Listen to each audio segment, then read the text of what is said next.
Bismillah. Assalamualaikum warahmatullahi wabarakatuh.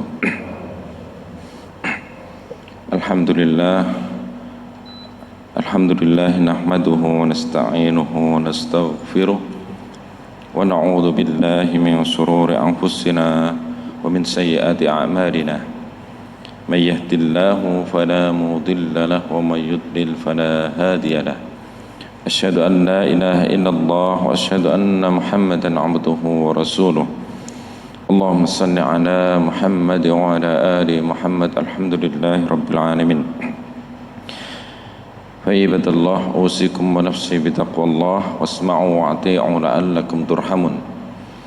Ya ayyuhalladzina amanu taqullaha haqqa tuqatih wa la tamutunna illa wa antum muslimun. Ya ayyuhalladzina amanu wa qulu qawlan sadida yuslih lakum a'malakum fayaghfir lakum dhunubakum wa may yuti'illaha wa rasulahu faqad faza fawzan 'azima. Qala Rasulullah sallallahu alaihi wasallam, inna asdaqal hadis kitabullah wa khairal hadi hadi Muhammad Rasulullah sallallahu alaihi wasallam. Syarrul umuri muhdatsatuha wa kullu muhdatsatin bid'ah wa kullu bid'atin dalalah wa kullu dalalatin finnar. Wa qala aidan iqra'ul Qur'an fa innahu ya'ti yaumal qiyamah syafi'an li ashabi. Bapak Ibu yang dirahmati Allah Subhanahu wa taala, marilah kita senantiasa bersyukur kepada Allah Subhanahu wa taala. Dialah zat yang memberikan kepada kita sekalian berbagai macam kenikmatan, berbagai macam kebutuhan-kebutuhan kita ketika hidup di dunia. Walaupun tanpa kita minta, Allah Ta'ala memberikan apa kebutuhan kita, bukan apa keinginan kita. Berbeda nggih? Kebutuhan kita senantiasa dicukupi oleh Allah Subhanahu wa taala. Akan tapi keinginan cenderung kepada nafsu manusia. Untuk itu apapun yang diberikan Allah Ta'ala sungguh suatu hal yang patut kita syukuri sebagai nikmat yang luar biasa dari Allah Subhanahu wa Ta'ala. Ada satu analogi yang mungkin bisa menjadi pelajaran kita sebagai orang-orang yang beriman, sebagai muslimin.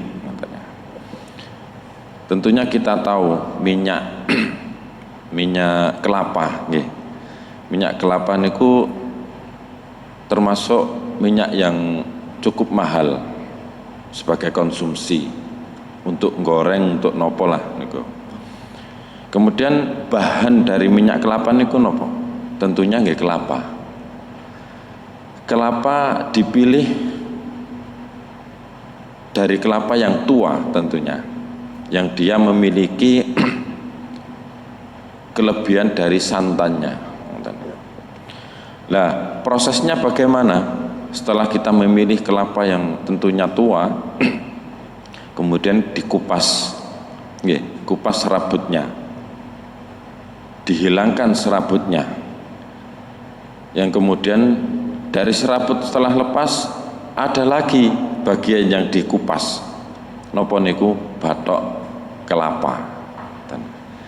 Bathok kelapa niku keras kan nggih. Ketika dikupas niku bisa jadi dalamnya juga ikut pecah kan ngaten. Ada skill tertentu, ada cara tertentu untuk bisa mengupas secara utuh kelapa tersebut. Lah apakah cukup setelah dikupas bathok kelapanya? Tentunya belum cukup, dibersihkan dulu bagian dari kulitnya yang hitam ataupun yang keras masih ada lagi, dikupas dulu, dibersihkan. Yang kemudian setelah dibersihkan, apa proses berikutnya? Diparut, dilembutkan, diparut sedemikian rupa sampai halus, kemudian dimasak, dipanaskan kan nggih. Sampai benar-benar setelah diparut napa diperes dulu nggih. Diperes dulu. Kemudian baru dimasak sampai keluar minyaknya. Tidak hanya cukup seperti itu, disaring, dibersihkan dari kotoran-kotoran. Yang kita bisa ambil dari salah satu benda yang berupa minyak kelapa niku, dari prosesnya yang sedemikian rupa, kemudian dengan hasil yang bagus, yang mahal, kemudian kita gambarkan dengan kondisi orang-orang yang beriman. Apakah kita cukup menjadi orang yang beriman saja? Tentunya tidak. Islam saja tentunya tidak. Ditempa sedemikian rupa. Kadang-kadang nek ngaji gitu, merasa kita disindir dengan ayat-ayat Al-Quran, dinasehati, kemudian diperintahkan untuk ibadah, kemudian apa namanya, dilarang dari hal-hal yang demikian yang berkaitan dengan dosa. Banyak larangan dari Islam niki. Ada syariat-syariat tertentu yang kita hindari, yang wajib kita hindari, sampai kita menjadi orang yang beriman yang benar-benar berkualitas menurut Allah Subhanahu wa ta'ala. Itu suatu analogi kondisi orang-orang yang beriman kadang-kadang ditempa sakit, kesulitan dan sebagainya. Dengan tujuan apa? Kita menjadi orang-orang yang beriman, yang benar-benar beriman kepada Allah Subhanahu wa ta'ala, yang dimuliakan nanti di akhirat. Baik, ini satu analogi sebagai orang-orang yang beriman. Kemudian Allah Ta'ala menyatakan dalam surat Al-Isra atau Bani Israel, surat yang ke-17, surat yang ke-17. A'udzu billahi minasyaitonir rajim. Walaqad karramna bani Adam waja'alnahum fil barri wal bahr warzaqnahum fit thayyibat wa faddalnahum ala katsirin mimman khalaqna tafdilah. Allah Ta'ala berfirman, dan sesungguhnya kami telah memuliakan anak Adam, yakni manusia, yang kemudian kami bawa fil barri wal bahri, di daratan maupun lautan, yang kemudian warzaqnahum, dan kami beri rezeki pada mereka. Di ayat ini Allah Ta'ala menyatakan, Allah Ta'ala benar-benar sungguh-sungguh telah memuliakan Bani Adam, dan kita menjadi manusia sebagai makhluk Allah yang dimuliakan dari segi fisik, dari segi mental, yang di dalamnya ada nafsu, ada hati, gitu kan, yang dengan kesemuanya itu kita bisa memilih al-haq dan batil, gitu. Yang dengan akal manusia bisa memilih mana yang baik dan yang buruk, mana yang dia itu tidak pantas untuk diri kita, mana yang itu patut kita buang untuk diri kita. Telah dimuliakan dari makhluk-makhluk yang lainnya.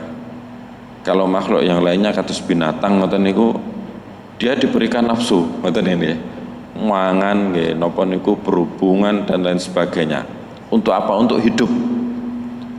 Dan itu bukan suatu kemuliaan bagi ciptaan Allah Subhanahu wa ta'ala. Bukan kemuliaan, berbeda dengan manusia, dengan diberikannya juga nafsu, diberikan juga akal dan juga hati. Perbedaannya manusia dengan binatang, katanya. Lah kalau ada manusia niku tidak mau menggunakan akalnya, tidak mau menggunakan hatinya, tentunya dia akan sama kedudukannya dengan binatang.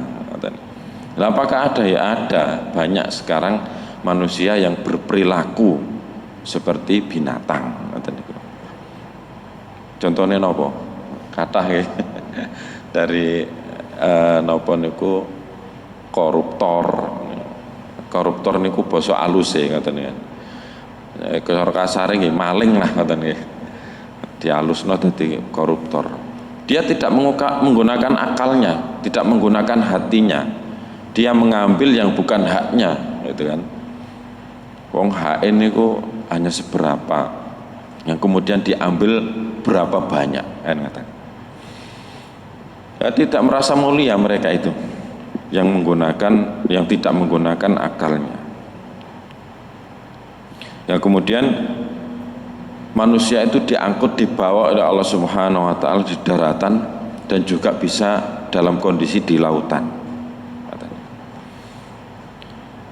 Yang kemudian kami beri rezeki, wa razaqnahum, kami beri rezeki kepada mereka. Apakah kita minta dengan ayat ini? Tentunya tidak.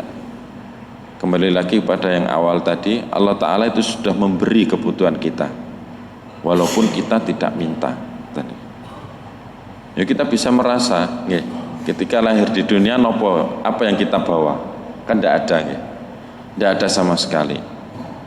Kemudian Allah Ta'ala memberikan rezeki melalui orang tua, diberikannya baju untuk menutupi aurat, diberikannya ASI, yang itu merupakan suatu zat yang sangat istimewa. ASI niku, tidak ada bandingannya, tidak ada bandingannya dengan susu-susu yang lainnya, makanan-makanan yang lainnya untuk bayi tidak ada bandingannya.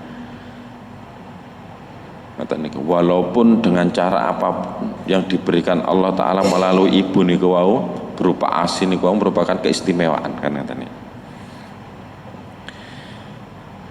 Minat thayyibah, yang baik-baik. Di Allah Ta'ala itu memberi yang baik buat kita manusia niki. Walaupun nanti ada pilihan-pilihan makanan-makanan yang haram yang dilarang oleh Allah Ta'ala, makanan-makanan yang halal, tentunya perbandingannya sangat banyak yang halalnya dibanding yang haram. Kalau sekarang mungkin apa kok babi diharamkan, paling tidak diharamkan untuk orang-orang yang beriman sebagai ujian, gitu kan. Wong banyak pilihan yang halal kok kita dilarang satu makanan ini, kenapa kita memaksakan diri untuk memakannya, gitu kan. Enak, terus enak katanya, terus. Nah, itulah ujian buat kita orang yang beriman untuk tidak melanggar dari larangan Allah Subhanahu wa taala kan. Sing halal banyak daging sapi, daging kambing, ngoten mawon. Ikan niku nggih macam-macam, yang kesemuanya niku halal. Hewan laut niku. Kemudian ayam dan lain sebagainya. Masih banyak kan nggih. Begitu juga minuman. Minuman yang halal dan yang haram perbandingannya banyak mana? Tentunya banyak yang halal kan nggih. Kenapa kita memaksa untuk meminum yang haram kan katanya? Nah, kemarin kan sing viral ada challenge. Napa niku hafalan ad-duha dibayar dengan sebotol minuman keras. Nah, itu suatu pelecehan, penistaan agama. Yang sekarang sudah diproseskan nggih, ngeten. Kita bisa minum yang halal banyak kok, kenapa milih yang haram?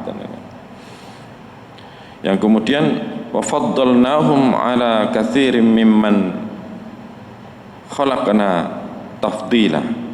Yang kemudian kebanyakan orang itu yang kami ciptakan diberikan Allah Ta'ala banyak kelebihan. Kelebihannya apa? Diberikan akal. Dengan akal itu manusia bisa membuat inovasi-inovasi dengan teknologi-teknologi, dengan cara-cara yang semakin modern, baik itu untuk mencari nafkah, untuk menciptakan pekerjaan, menciptakan sesuatu, benda dan lain sebagainya. Kelebihan salah satunya yakni akal. Itu penciptaan Allah Ta'ala sebagai manusia diberikan kelebihan sebegitu banyaknya. Yang kemudian kita lihat dari surat Al-Mu'minun, yang mana Allah Ta'ala berfirman, qad aflahal mu'minun, sungguh beruntunglah orang-orang yang beriman itu. Dan perbedaannya dia sebagai orang yang sebagai manusia yang kemudian dipilih lagi oleh Allah Ta'ala sebagai orang-orang yang beriman, yang itu juga dilebihkan lagi oleh Allah Ta'ala menjadi orang-orang yang beriman. Qad aflahal mu'minun. Kita menjadi orang yang beriman saja suatu kelebihan, yang mana janji-janji Allah Ta'ala dalam Al-Quran dipilih menjadi orang-orang yang beriman, dijanjikan sebagai jannah, diberikan jannah.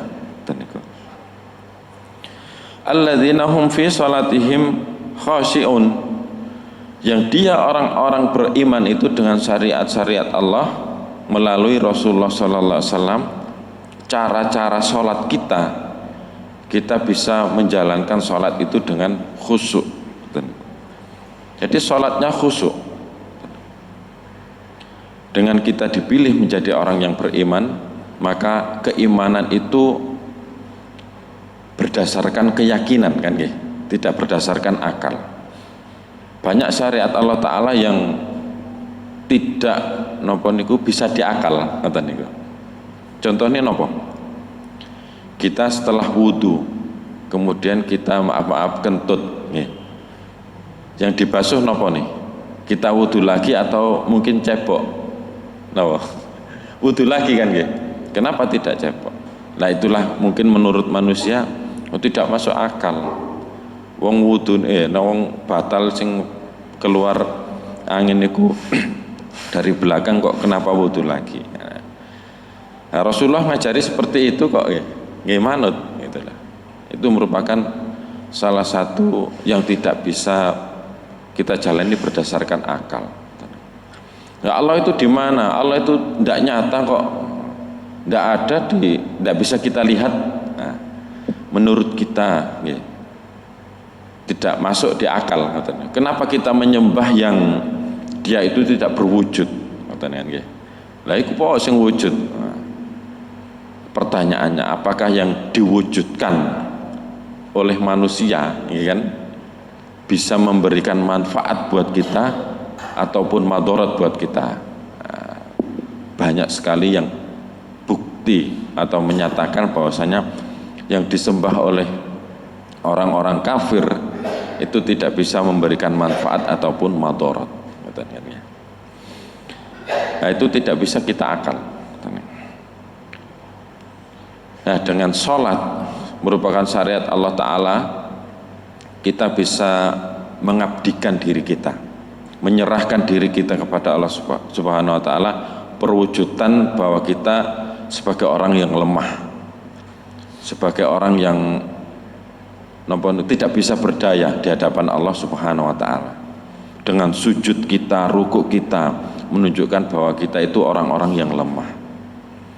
Dan salah satu kelebihan juga orang-orang yang beriman dibanding dengan orang-orang yang lainnya, ketika kita beribadah tidak ada satu tendensi apapun, tidak ada satu atribut apapun yang kita pakai untuk menghadap Allah Subhanahu Wa Ta'ala.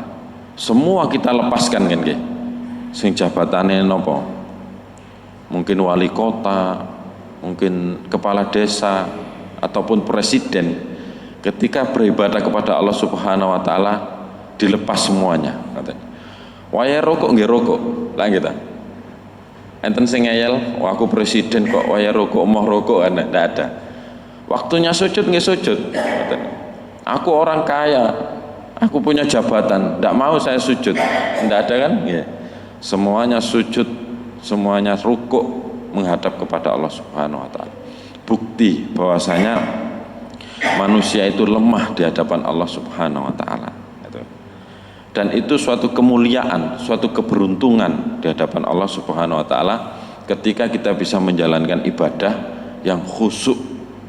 Kita lepaskan semua atribut duniawi kita untuk menghadap Allah Subhanahu Wa Ta'ala. Yang kemudian walladzina hum 'anil laghwi mu'ridun, dan orang-orang yang mereka itu berpaling dari perbuatan-perbuatan yang logho, perbuatan yang sia-sia, perbuatan yang tidak berguna, tidak bernilai ibadah di hadapan Allah Subhanahu Wa Ta'ala. Apakah ada? Banyak sekali perbuatan-perbuatan yang sia-sia di hadapan Allah niku wau. dari segi finansial, dari segi material maupun dari segi non finansial. Mungkin dari waktu, dari napa niku tenaga, dari harta, dari cara kita berpakaian, dari cara kita mengatur napa mawon lah, memanajemen sesuatu.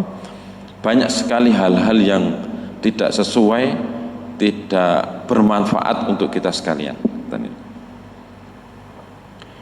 Mungkin dari segi waktu kita bisa napa niku menghitung berapa banyak waktu yang kita gunakan untuk ibadah dan berapa banyak yang kita gunakan untuk mungkin bermain-main nggih.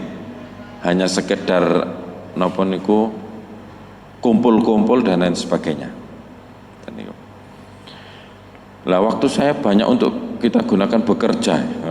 Bekerja kalau itu niatnya ibadah, lah, insya Allah niatnya ibadah, bernilai, sangat bernilai di hadapan Allah Ta'ala.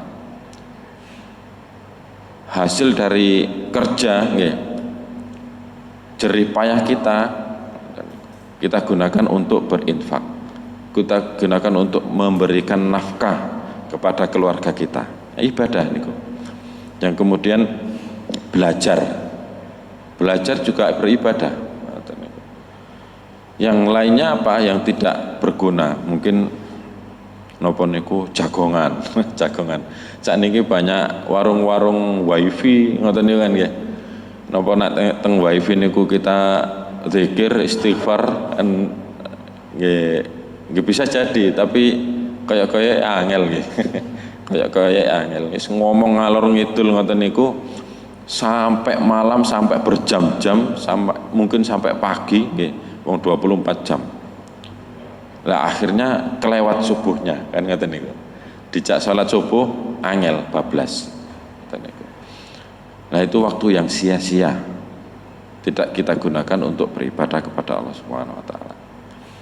Yang tentunya kita bisa memanajemen waktu dengan baik ketika kita banyak interaksi dengan orang-orang yang beriman, banyak interaksi dengan masjid, majelis ilmu, wayai ngaji, wayai sholat, ada waktu-waktunya ngoten niku. Jadi ada koneksi dalam hati kita ketika iki wayai sholat, wayai ngaji, wayai nopo persiapan ngoten niku. Jadi kita manajemen waktu supaya waktu niku benar-benar bermanfaat. Ada waktu luang kita bisa membersihkan rumah kita, membersihkan nopo lingkungan kita. Kan itu sebagai bagian dari ciri-ciri orang yang beriman kan ya. Allah niku suka dengan hal-hal yang bersih, wangi ngoten niku. Kemudian dari segi nopo mawon, material, harta ngoten niku. Kalau kita menggunakan harta kita untuk sedekah, untuk infak, untuk memberikan nafkah, nah, yang itu semestinya kita lakukan, kata niku. Tidak mudah kita itu mengeluarkan harta kita untuk nopo, untuk membeli minuman yang haram, makanan yang haram, yang tentunya itu mboten kok sia-sia saja, berdosa malah, kata niku. Tuku nopo, beli nopo, menyumbang acara nek sakniki acara nopo joget-joget lomba-lomba ngoten niku. Niku kaya dadi tradisi tahunan kan ya. Jadi tradisi tahunan di momen-momen Agustusan ngoten. Yang kemudian acara-acara tersebut tidak ada nopo nilai-nilai edukasi sama sekali kan nggih. Napa wong wis sepuh-sepuh dikongkon rokan, dikongkon dasteran niku naudzubillah nggih. Napa niku menggunakan pakaian-pakaian wanita niku kan termasuk hal yang dilarang kan nggih. Nah itu nek kita urun nggih termasuk sia-sia tadi. Lomba mangan kerupuk pisan. Carane mangan mohon salah kan nggih. Carane mangan kados kewan kan nggih. Masyaallah naudzubillah. Kerupuknya digantungaken, kemudian kita makan dengan seperti ini. Nah, itu cara yang tidak baik di pandangan menurut pandangan Islam. Lucu, nggih lucu. Wong tua, wong sepuh digawe lucu-lucuan kayak nggih naudzubillah ngoten niku. Yang semestinya orang tua itu dimuliakan, kemudian diajak lomba, diguyu wong sak kampung ngoten niku. Nah, kita menyumbang hal-hal yang seperti itu, nggih sia-sia kan nggih. Jangan dilakukan. Kalau kita mungkin diminta sumbangan, ditanya dulu kayak opo kan. Nek kayak mangan-mangan mungkin mboten napa-napa, pokoknya halal kan nggih. Digawe tuku urunan kayak mangan-mangan. Tapi nek kayak lomba-lomba ngoten niku sepuntene mawon. Terus terang mawon. Terus terang ya. Kalau untuk hal yang demikian saya tidak setuju, saya tidak akan nyumbang. Tapi nggih konsekuensinya nggih kita harus konsisten. Nek dijak oh iki untuk apa perbaikan jalan nggih disumbang ngaten. Beli semen untuk bangun masjid disumbangkan ngaten. Tapi untuk hal-hal yang demikian, untuk nyumbang-nyumbang hal yang seperti itu, tentunya kita harus berani menolak. Karena itu tidak bernilai napa niku, napa kok ibadah tidak bernilai sama sekali. Malah tidak pantas ngoten niku. Jangan-jangan menjadi hal yang haram ngoten niku. Karena itu bertentangan dengan syariat Islam. Larangan dari Allah Subhanahu wa taala. Dan banyak sekali hal-hal yang sia-sia. Mungkin kita bisa memilah mana itu yang baik. Waktu-waktu kita gunakan untuk ibadah. Walaupun hanya prosentasinya niku tidak sepenuhnya ya. Minimal kita bisa menggunakan waktu-waktu kita niku timbangane dolen-dolen nang ndi wis istirahat ae lah. Untuk persiapan sholat, untuk persiapan ngaji, untuk persiapan amal soleh yang lainnya. Nah, itulah perbedaan kita di hadapan Allah Subhanahu wa taala menjadi orang-orang yang beruntungkah atau menjadi orang-orang yang celaka. Dan kita menjadi manusia sudah dimuliakan, apalagi lebih-lebih kita menjadi orang-orang yang beriman di hadapan Allah Subhanahu wa taala. Dan itu menjadi kemuliaan yang luar biasa ketika kita bisa menggunakan waktu kita, menggunakan akal kita, menggunakan hati kita condongkan kepada ibadah kepada Allah Subhanahu wa taala.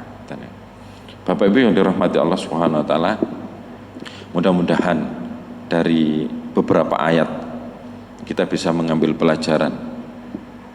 Kita sudah dimuliakan menjadi manusia dan kita sudah dijanjikan diberikan keuntungan, diiming-imingi jannah sebagai orang-orang yang beriman di hadapan Allah Subhanahu wa taala. Rabbana taqabbal minna innaka antas sami'un alim wa tub 'alaina innaka antat tawwabur rahim. Wa akhiru qawli hadza astaghfirullah li wa lakum innallaha wal ghafurur rahim. Subhanakallahumma rabbana bihamdik asyhadu an la ilaha illa anta astaghfiruka wa atubu ilaik. Assalamualaikum warahmatullahi wabarakatuh.